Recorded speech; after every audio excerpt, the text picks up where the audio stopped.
دەرچیدم پێشکەشکاری بەشی کوردی تلویزیۆنی پرتو بۆ پێشکەشکردنی ئەم بەشە لە بەرنامەکان لەگەڵتانە بووم. لەم بەشە لە بەرنامەکان هومایونی گودازگەرمان لەگەڵایە. پێشەوەی تا بڕۆمە سەر بابەتی ئیمڕۆوان پێم خۆشە بە خێراتنی هاوڕێ هومایونی گودازگەر بکەم. هاوڕێ هومایون بەخێر بێ بۆ ئستودیۆی تلویزیۆنی پرتو. زۆر سپاستانەکەم منیش ماندوو نەبووی لە ئێوەکەم و سڵاو هەیە بۆ تەواوی بینەرانی تلویزیۆنی پرتو. سپاس هاوڕێ هومایون. بینەرانی خۆشەویست هەروەک ئاگادارن لە بارودۆخی نابەسامانی اقتصادی لە ئێران ڕۆژانە کرێکاران ڕوبەڕووی ئەخراج و دەستگیری و زیندان و ئەشکەنجە و لێدانە بنەوە. بابەتی ئەم بەشە لە بەرنامەکەمان لەگەڵ هاوڕێ هومایون هۆکاری ئەم وەزعیەتە بەگشتی. هاوڕێ هومایون هەروەک لە مقدمە ئاگادار بیت و ئیشارەم پێدا هۆکاری سەرەکی دەستگیرکردنی کرێکاران و هەڵسوڕاوانی کرێکاری لەم بارودۆخەکە لە بارودۆخە نالەبارەی اقتصادی لە ئێران چییە؟ بەڵێ بە تۆری کولی هۆکاری سەرکوت و دەستگیری کرێکاران جیا ناکرێتەوە لە هۆکاری سەرکوتکردنی تەواوی جامعە. جمهوری ئیسلامی لە ڕۆژی هاتنە سەرکاریەوە یەکێک لە ئەبزارە مهمەکانی بۆ ڕاگررتنی خۆی سەرکوتکردنی تەمایلاتی ئازادیخواهانە و مبارزاتی خەڵک بووە. تەمایلاتێکە دوای ئینقلابی ئێران بە تۆری کولی لە جامعەی ئێرانە هاتە ڕوو بە بریتی بوودا عەداڵەتی ئیجتیماعی بۆ بەدەستاوردنی ئازادی. چونکە جمهوری ئیسلامی خۆی پەدیدەیە بوو دژی ئەو ئینقلابەوە، دژی ئەو ئازادی سیاسی و مافەکانی خەڵک، مافی اقتصادی و بە تۆری کوردی فەرهەنگی و تەواوی تەمایلاتی ئینقلابی ئێران. دوای ئەوەش بوو ئەوە کە بتوانێت خۆی ڕابگرێت سەرکوت و زیندانیکردن و لەژێر چەپۆکە قەراردەدانی خەڵک بە تۆری کوردی لەناو جامعە یەکێک لە سیاسەتەکانی بوو بۆ ماندگاری خۆی. لە ئەو ڕابطایەوە لەم چوارچێوایەکە ئەبێ باسی زیندانیکردن و سەرکوتکردنی کاریگەران بکەیت. بۆیە جمهوری ئیسلامی هەر لە ڕۆژی ئەو ڕۆژانی کە لەناو مەوجی ئاعتراضات و مبارزاتی مردما دوای سەرکوتکردنی ئینقلاب کاریگەر و تەبەقەی کاریگەر نەخشێکی تایبەتی و ژێر و ژوور کنەندەی هەیە. با تەوەجو بە موقعیەتێک کاریگەر هەیەتی، با تەوەجو بە موقعیەتی فڵقێنەری تەبەقەی کاریگەر لە بەرهەمهێنانی تەواوی پێداویستیەکانی ژیانە و جگەلەوە با تەوەجو بە ئەوەی کە قودرەتی سیاسی تەبەقەی کاریگەر جارێک لە ئینقلابی ئێرانە خۆی نیشاندا بووە لەواقع ئاخیری خلاسی نابوو بە ڕژیمی شاوە. جمهوری ئیسلامی وەک ڕژیمێکی سەرمایەدار لە قودرەتی کاریگەر ئاگا هەر بەو دلیلە بۆ سەرکوتکردنی کاریگەر و بۆ ئەوە کە نەیەڵێ کاریگەر سەربەرز بۆکاوە خۆی ڕێک بخات و متشەکل بێت لەناو جامعەی ئێرانە هەمیشە یەکێک لە سیاسەتە ئەسڵیەکانی عەبارەت بووە لە سەرکوتکردنی کاریگەر. هەر لە ڕۆژەکانی ئەوڵەوە کاریگەر لە جنوبی ئێران و لە کرمانە درایە بەربوویە. دوای ئەوە هەر ئێعترازێکی حتا قانونی و حەقوازانەیە کە جمهوری ئیسلامی ددانی پێنابوو لە قانونی کاری خۆیە بەرامبەر بە ئەوانیشە زیندان و ئەشکەنجە و تەقدید و لە کاربێکارکردن جوابی بوو لەلایەن جمهوری ئیسلامی و سەرمایەدارانەوە. جمهوری ئیسلامی لەگەڵ کەیفێکی وەسیع لە کارفەرماکان لە یەک هەڵپێشنەوە. ئەسڵەن خۆی بەشێکی گەورە لە خودی ڕژیم عیبارەتە لە ئەو تەبەقە سەرمایەدارە کە باسی ئەکەینەوە ئەڵێن کە خەریکی ئیستثماری جامعەیە. هەر بۆیە ئەم مەسەلە بۆ سەبایەس ئەوە کە جمهوری ئیسلامی یەکێک لە سیاسەتە ئەساسیەکانی بۆ ڕاگررتنی خۆی بریتی بێ لە سەرکوتکردن و زیندانیکردنی کاریگەران. هەروە کە ئێوەی ئیشارەتان پێکرد ئەوە ماوەی 37 ساڵە جمهوری ئیسلامی سیاسەتێکی سابتی بەرامبەرچێک لەگەڵ جنبشی کاریگەری لە ئێرانە بووەوە. ئەمە خۆی ئەسڵیە کە جمهوری ئیسلامی وەکو سیاسەتی بگوێ سەبەر. بەڵێ سپاس بۆ تەوزیحەکانت هاوڕێ هومایون. ئایا ڕژیم توانیوێتی بەم حربانە کە بەرامبەر بە کرێکاران بەکاری بهێنێت توانیوێتی کاریگەران و جنبشی کرێکاری سەرکوب کە خەفەیان کا بێدەنگیان کاوە سەدێک بێ لەبەر ئێعترازکردنیان؟ نەخێر نەیتوانیوە. هەندێکی وەکە ئێستاشە خەریکی ئێدامە بۆ سیاسەتەدان نیشانەی ئەوەیە کە لە بەرامبەری و بەرامبەرکێک لەناو جنبشی کاریگەری و چینی کرێکارە بچووک هەیە. ئەگەر ئەو سیاسەتانەی جمهوری ئیسلامی بگەیایە ئەنجام ئیشتا جمهوری ئیسلامی شاید کاریگەرانی بە ئەم جۆرە سەرکوت نەکردایە مێخستایەتی بەو معنایە کە ئیتر بە لە بەرامبەریە ئێعتراز و ڕاپەڕین و بەرامبەرچیەکی بوو. بە تۆری واقعی ئەم 37 ساڵە جمهوری ئیسلامی بە زیندان و ئەشکەنجە و سەرکوتکردن توانیوێتی لەنێو کارگەرانە تەفرەقە بوو توانیەوەی کەم مقداری فەرق یەکگرتنی کاریگەران بگرێت بەڵام بەر بە مبارزە و ئەعترازی هەڕۆژەی کاریگەران ئەسڵەن نەیتوانێت هەر ئەمڕۆ ڕۆژنامەکانی ڕژیم سایت و ئینترنێت لە ئینترنێتە سایت و تەواوی رسانەکانی جمهوری ئیسلامی خودی جمهوری ئیسلامی ئەگەر تماشاکەین ڕۆژ نییە لە ئەم گۆشەوە ئەو گۆشەی ئێران لەبەر کارخانە و مەراکزی سەنعەتی تەنانەت لەبەر مەجلس و فەرمانداری و شارەداریەکان ئاعترازاتی دەستەجەمعی کاریگەر بۆ هەڵخوازی نەبینرێوە نەخوێنرێتەوە لە هەموو شوێنەکە ئەو نەزۆرە حتا پەردەی سانسۆری جمهوری ئیسلامیش ناتوانێت لە جوابی سوالەکەیەوە بە کورتی ئەتوانم بڵێم کە بە ئەکسەوە نەتەنیا جمهوری ئیسلامی بەشکردن جەو زیندان نەیتوانێت بەری ئاعترازی کاریگەری بگرێت بەڵکە ناحەقی و لەلایەکەوە ناحەقی و سەرکوتی اقتصادی و فەقر و نفاقەیەکە لەنێو جەماعات پیدا بووە و لە لایەکی ترەوە ئاگاهی لەنێو بەشێک لە کاریگەرانە بۆ ئەوکە هیچ ڕێگەیەکیان نییە جگە لە بەرەوپێشچوون و بەرامبەرکردن لەگەڵ ڕژیمی سەرمایەداریە بووە کە باعث ئەوە کە ئەم مبارزاتە نەتەنیا سەرکوت نەکردێ بەڵکە بە کەمیەت و حتا زۆر شوێنە بە کەیفیەت و ناوەڕۆک گستەرشی پیدا کردووە بە ئەو سەرکوتکردنی جمهوری ئیسلامی بەرامبەر بە کاریگەران نێتوانێت کۆمبارزەی ئەوان بإصلاح بركزكو وكاتوا كم يكاتوا وخمشي كان دليلشي دليل أصلياتي من باسم كر هذا قررته من موقعيتي كبقي كاريجر كبدي مبارزة بو جيان بدي مبارزة بو نفسي سنجيو والدفاع لمعيشتي خوي وخانواتي هيش رجعتي وجيان نامنته هو مجبولة بالمبارزة كدنا كبقي سرماية ده جيك لأما لإيران تحت حاكمية الجمهورية الإسلامي كيف يجي وسيع لكاريجران وبيشرواني وشيات هاتون سميدان كأمانة خويا لهاندان وريفستني أو اعتراضاتا تأثيرات الجزورية هي وكرتي أجاب ما يجوا سؤالك الدموع نخي الجمهورية الإسلامي بوكشت بروزاقيك بسرطة بخي كاريجري داناوا نيتواني يخلقوا مبارزات لهم بەڵێ هاوڕێ هومایون بەڵام سەرەڕای تەواوی ئەو تەوزیعەی کە ئێوە بە جوانی داتان ڕژیم دەستی لە دەستگیری کرێکاران و فعالی کرێکاری هەڵنەگرتووە ئایا ڕێگەیەکی قانونی وجودی هەیە بۆ پشتگیری لە کاریگەرانی زیندانی بۆ دفاعکردن لە کاریگەرانی زیندانی بەماوەی 37 ساڵی ڕابردوو تەنانەت بەشێک لە کرێکاران سعیان کرد هەر بە ئەو قانونە ڕێگە عادڵانە بەڵام ئەگەر بەقەو نۆکێکیش عەداڵەتی تیاوێت دفاع بکەن لە کاریگەران بۆ دەرهاوردنیان نەسیبە بەڵام بە هەموو کەسێ نیشان درا کە قانون لەوێ وجودی نییە قدرەتی بڕێتەوە کە قانونە چی قانونە لە نەتیجە زۆر وەخت بووە کە ئەگەر مبارزەی پشتەوە پشتی کاریگەران بووێت کاریگەر توانیە لە زیندان ئازاد بێت وتەنانەت بەری پێ بگیرێتە بڕۆتە زیندان لە خانەوادەی کۆمەک بگرێت لە کارخانەکەی اعتراضاتی اعتصاب ڕێکخستنیە یا لە کارگەرەکانیە لەناو هاوڵاتەکانیە قانونی جمهوری ئیسلامی هەرچەند نووسراوە لە شوێنگەرێکە حەقگەرێکی بۆ کاریگەران هەیە بە ئێسڵاح قانون کادا بەڵام تاوجەیەکە هەڵەگەڕێتەوە بە بەرامبەرکی کاریگەر لەگەڵ جمهوری ئیسلامی بە قانون و کە دەرزیە دایسە نێتوانێت کۆمەک بە کاریگەران بکات هەروەکە باسم کرد تعادڵی قوە و ئەوەی کە هێزی کاریگەران هێزی جەماوەری کاریگەر چەندێک بوو بێت تا ئەو ئەندازە توانیوێتی کە کۆمەکە بۆ کاریگەران لە زیندان ئازاد ببن یا نەچنە زیندان یا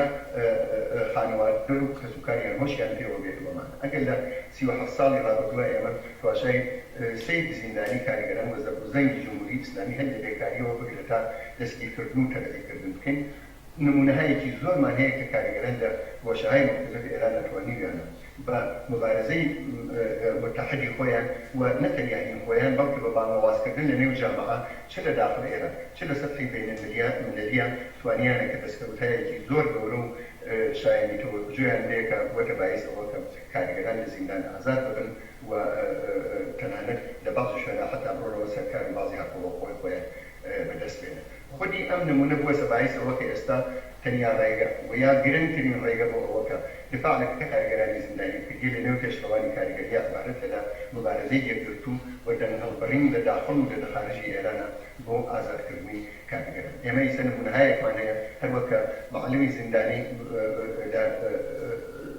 زیندانەکانی ئێران هەروە کاریگەری زیندانی و ڕەهبەری کاریگەری لە ئێران لە زیندانەکانە ئێستا کەمپێنیان هەیە وەکو جەعفەری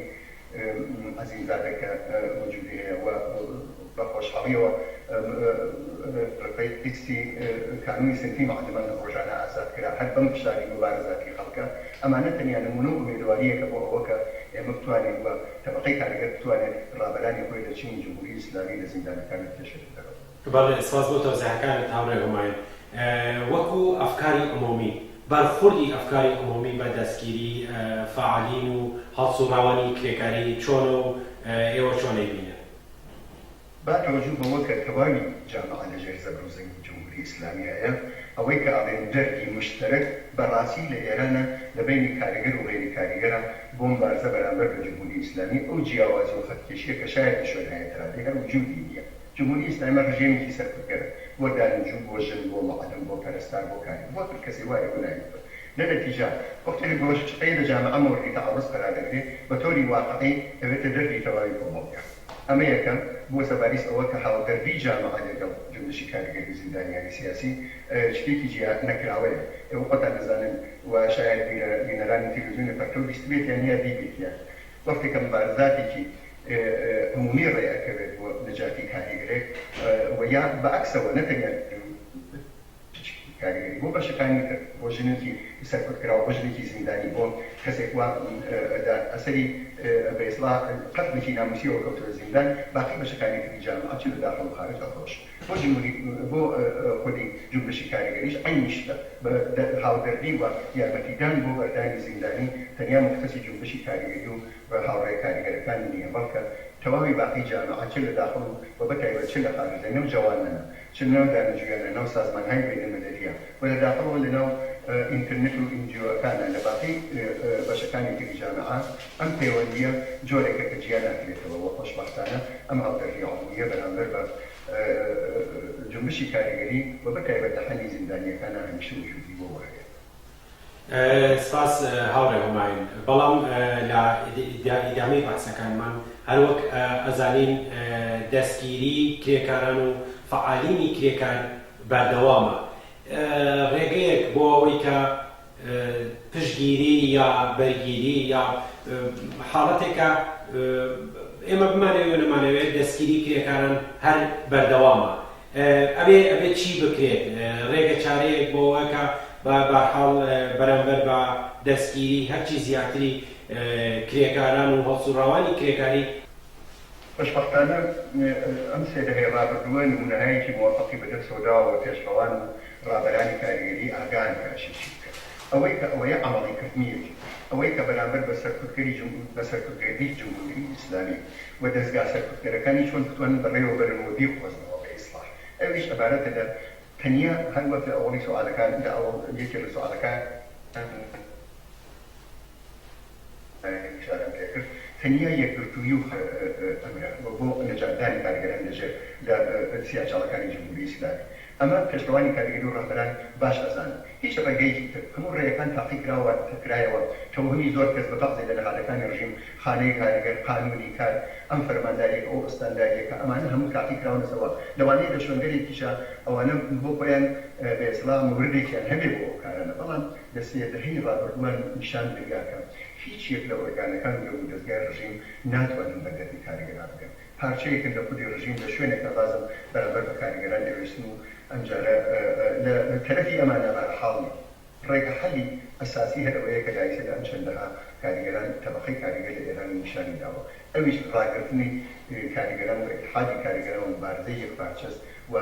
مبارزەی یەکدەنگە عەلەی جمهوری ئیسلامی بۆ ئازادکردنی کارگەرانی زیندانی. ئەمڕۆ دەیان کارگەر لە سەراسەری ئێرانە لە زیندانە لە تەواوی وستانەکانە فقط بە جرمی ئەوە کە داوای ئیمراری مەعاشی خۆیان کردووە، فقط بە جرمی ئەوە داوای کردووە کە کارێکە فرۆشتوویانە پارەکەیان کردە، فقط بە جرمی ئەوە کە داوایان کردە قانونی ناعەداڵەتی خودی جمهوری ئیسلامی کە بنێو قانونیکارە لە ئاقل قانونی خۆیان بنەڕێەوە. کارگەرێک کە لەبان چێوبەستدا کەوتووە، کارگەرێک کە لەنێو چاڵی ئەمێقا بەبوونی گازی نەبوونی ئیدرۆژنەوە خەتە بووە، کارگەرێکە بووە سەرژێر ماشینی سەنینی ئیسفالتەوە خانەوادە و کەسوکاری دەوای ئەوەیان کردە کە حەقی پێ بن کە ژیوی خانەوادەکەی تەزمین بکرێتەوە. من لەسەر ئەم شتە بەدەیانە کارگەری زیندانەیە هەر لەبەر خاترەوە چونکە حقوق شتێکی ڕەوایە بەسیشکردنی کارگەران و هاوکارەکانیان شتێکی سەخت نییە، نە ئەمنیەتی ڕژیمێکە کەوێتە خەتەرەوە، نە بەردێ بۆ کەسێک فرار دەرێت بەڵکە ابتداییترین ئەوەی کە خەڵک پێیاون بدیهیترین حقوقی کارگەران داواکردی هەر لەبەرەوە ممکنە و ئەکرێ کە ڕابەرانی کارگەری کۆمەڵانێکی زۆرتر لە کارگەران بێنە پشتی ئەم داخوازیە چ بۆ کارگەرانی کە بێکار کراون چ بۆ ئەوانەی کە حقوقیان خراوە خوراوە یا کەوتە سردووەوە و هەروەها بۆ ئەو کەسانە کە لەسەر ئەم حقوقە بەدیهیە و داواکاری مافی تەبیعی طبقەی کارگەر ئیستا لە زیندان و لەژێر شکنجەی جمهوری ئیسلامیان ئەتوانن ئەم خواستانە بکەن بە خواستێکە کۆمەڵانێکی زۆرتر لە خەڵک بێت بە قیاپان و یا بیبەنە بە ئیداراتی دەوڵەتی و یا بە هەر جۆرێکە خۆیان تەبیعەتەن ئێمە باشتر بە سەڵاحی ئەزانن بتوانن ئەو فشارە بخەنە سەر جمهوری ئیسلامی کە کارگەرانی زیندانیە کە ئێستا لە زیندانان ئازاد کرد و مانع ئەوە بن کە ئەو کەسانەی کە تەهدیدی دەستگیری و شکنجەی جمهوری ئیسلامیانی سەر و هێشتا دەستگیر نەکراون مانعی ئەوە بن کە جمهوری ئیسلامی دەسترسیان پێ بەڵێ هاوڕێ هومایون سپاس بۆ تۆزیحەکانت بەڵام سەرەڕای تەواوی ئەم تۆزیحانەی کەیەوە زۆر بە دروست ئیشارەتان پێکرد لە بارودۆخێکا کە جامعەی کرێکاری و بەگشتی جامعەی ئێران تایە حوزوری هەیە و ڕۆژانە هەڵسوڕاوان و فعالینی کرێکاری دەستگیر دەکرێن ئایا جامعەی کرێکاری توانیوێتی بگاتەوە ئاستا بە شێوەیەکی بەرچاو خۆی سازماندەهی و خۆی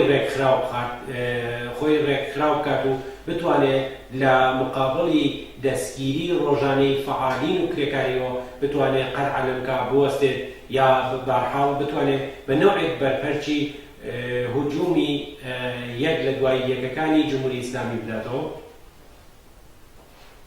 ئەوەی کە ئەڵەگەرێتەوە بە تەمایلی تەبەقەی کارگەر و پێشڕەوانی هەر لە ڕۆژەکانی ئەوڵەوە ئەم قستەیان بوو تەلاشی سێ دەهەیە ڕابردوو ئەوەی نیشانداوە و لەم ڕێگا تەبەقەی کارگەر قوربانی و تەلەفاتی زۆری داوە ئەوە کە هەڵەگەرێتەوە بۆ ئەو شتەکە ئێستا تەبەقەی کارگەر چی هەیە و چی نییە ئەمە جادەیەکی یەکتەرەفە نییە بەرامبەر بە هێزی کرێکار و چینی کرێکار لە ئێرانە ڕژیمێکی دژخی شایەتێکی لە سەرکردگەرترین ڕژیمەکانی عەسری حازری خاوەرمیانە لەسەرکارەوە بۆوە حەلیفی کارگەرانی ئێران بووە هەر بەو دەلیلە نانەسەر بەر یەکی دوودانە بەر بەم ڕەحەتی نییە نانەسەر یەکتری دوودانە حشت بەم ڕەحەتیە نەبووە کارگەران 37 ساڵ حەریکن بۆ دروستکردنی تەشەکل بۆ دروستکردنی شەوران سەندیکا حتا تشکلاتی سنفی فەرهەنگی وەرزشی کوهنەوەردی بۆ هەموو شتێ بە هەموو جۆرە خەریکی تەلاشەکەن بۆ بتوانن کارگەران لەگەڵ یەک کۆبکەوە متأسفانە باتەوەجوو بە ئەوەی کە جمهوری ئیسلامی بەعزە سیاسەتگەرێکی بووە چۆن قدرەت و سەروەتی جامعە ها بەدەستیەوە هێزی نظامی ها بەدەستیەوە هێزی جاسوسی ها بەدەستیەوە لە هەموو خراپتر خرافاتی مەذهب و مزگەوت و نوێژەمە ها بەدەستیەوە بە ئەو هەموو ئەبزارە دەڕەندە سەری کرد شاخی کردوتە ناو سپی تەبەقەی کارگەراوە توانیوە تا ئەندازەیە تەفرەقە و چەکەسەری لە ناو کارگەرانە پەرەکردە جەماعەتی لە کارگەران کە ئیستیسان مستەسئل بوون و نانی شەویان نەبووە خودی فخر بووە سەبایز ئەوە کە دیان بەش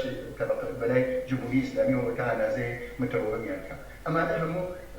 ئەبزارهایە بوون کە بەدەست دژمنەوە بووە بەرامبەر بە تەبەقەی کارگەرێکە هیچ ئەبزارێکی بەغێر اتحادی خۆی نەبووە هیچ ئەبزارێکی بەغێر لێبوردووی خۆی نەبووە هەر بەو دلیلە ئەگەر ئەم مەیدانە نابەرابەرە ئاوات واشاقی ئەتوانین بڵێن کە ئێستا متأسفانە تەبەقەی کارگەری لە ئەو